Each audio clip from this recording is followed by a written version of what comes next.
कोई धारियो नाहे मूंखे मुंहिंजे मुहाफ़िज़नि ई मारियो। अल्लाह।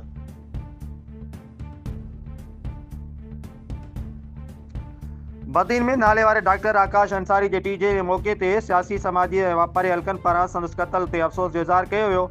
सूबाई वज़ीर सकाफ़त साईं सैयद ज़ुल्फ़िकार अली शाह, सूबाई वज़ीर तइलीम सरदार शाह, गुल मोहम्मद जकराणी, आजिज़ धामरा ऐं ॿियनि शख़्सियतुनि संदसि ख़ानदान सां ताज़ियत कई। तहक़ीक़ाती ज़रियनि मूजिबि डॉक्टर आकाश अंसारी खे संदसि पालियल पुट बेरहमीअ सां क़त्ल कयो।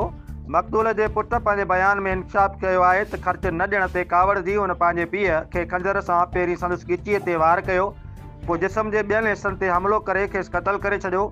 क़त्ल खां पोइ सबूत मिटाइण लाइ हुनखे लाश कमरे में रखी दोस्तनि सां वक़्तु गुज़ारण जो ड्रामो रचायो त जीअं पंहिंजो आईबी मज़बूत करे सघे। पोस्टमार्टम रिपोर्ट केस जो राज़ खोलियो। पुलिस मूजिबि पहिरीं त मक़तूल जे पुटु वाक़ियो शॉर्ट सर्किट जो नतीजो करार ॾिनो, पर तहक़ीक़ात दौरान तज़ाद साम्हूं आया। जॾहिं लाश पोस्टमार्टम लाइ मोकिलियो वियो त डॉक्टरुनि ते 23 खंजरनि जा निशान ज़ाहिर कया, जंहिंखां पोइ पुट जे बयान में तज़ाद पखिड़जण लॻा।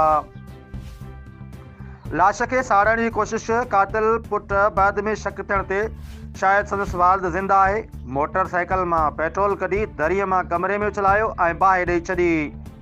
पेट्रोल विझण दौरान संदसि पंहिंजा पेर बि सड़ी विया। बाद में हिन रड़ियूं करे ड्राइवर खे जाॻायो ऐं बाहि लॻण जो ड्रामो रचायो। तहक़ीक़ दौरान मालूम थियो आहे त मक़तूल जो पुटु नशे जो आदी हो, घणो करे नशे में ई रहंदो हो। ख़र्च न मिलण ते हू मुश्तल थी पंहिंजे ई वालिद खे बेरहमीअ सां क़त्ल करण ताईं पहुतो। डॉक्टर आकाश अंसारी जे क़त्ल वारे वाक़िए ते अवाम में शदीद गम ऐं गुस्से जी लहर पखिड़ियल आहे।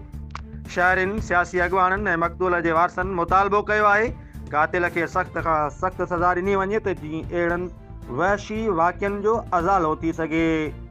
रिपोर्ट अब्दुल्ला मल्ला, नेशनल प्रेस क्लब, बदीन।